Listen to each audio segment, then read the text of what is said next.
Assalamualaikum warahmatullahi wabarakatuh. Saudara-saudara ulun-ulan Manado khususnya para pecinta seni tradisi Aceh, khusus di Aceh Besar, bahwa yang berbahagianya kamu ya dari Dinas Pendidikan dan Kebudayaan Aceh Raya. Jadi gebi wate aku kamu gebi ruang kepada seniman-seniman jak sawu si kula. Uronya pun kamu terus kena Pak Sikula SMP SMP 1 Selimung jadi ino pun anu mian yang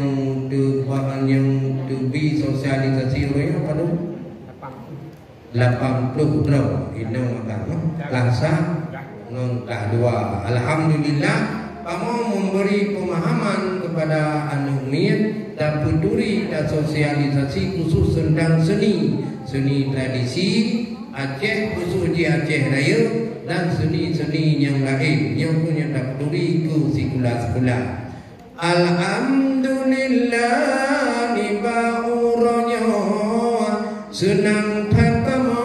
bagi orakan dari Dinas Pendidikan dan Kebudayaan Aceh Raya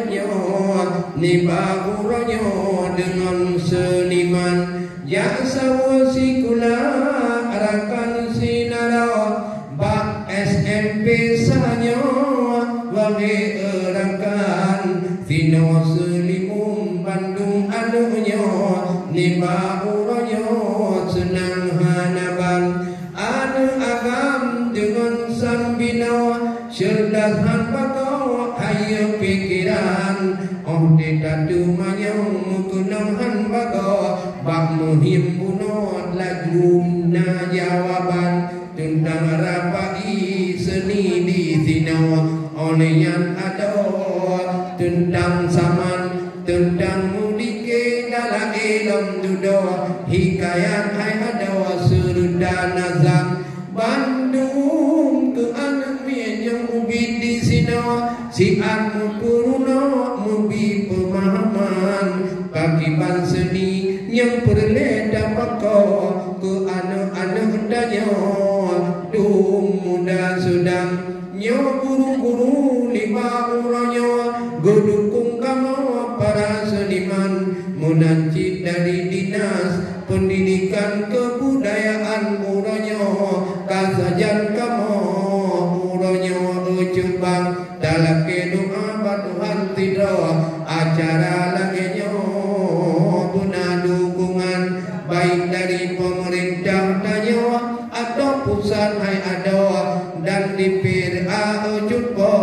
DPR Kasaban seluruh masyarakat menghadi danyo gedukung punyo bagi gerakan di sikula kearifan lokalnya penting hanbaga bi pemahaman ngan bahasa Aceh seni lam duda ada gunanya lam kebudayaan baik sampai anak yang ubi tua wae ada penting hanaban mungkin itu dari Runduan Cik Media House dan dari Dinas Pendidikan dan Kebudayaan Aceh Raya mulai dari Pak Agus, Anan Sekdi, Cuk Ngoh, Pak Buradi, oleh Ibu Jalida dan juga Cik Mu supaya pengunduan dan segenap lom yang lain-lain ikut partisipasi dalam rangka sosialisasi dari Dinas Pendidikan dan Kebudayaan Aceh Besar tentang seniman sawu sikula. Dalam doa Allah Subhanahu Wa Taala acara katanya berita oleh Allah dan juga sikulanya begilah anak-anak Acehnya betul-betul anak yang cerdas sebagai yaitu harapan bangsa demi ukur limat nanggronya. Datang dari Runduan Cik Media mewakili seniman-seniman yang lain. Assalamualaikum warahmatullahi wabarakatuh.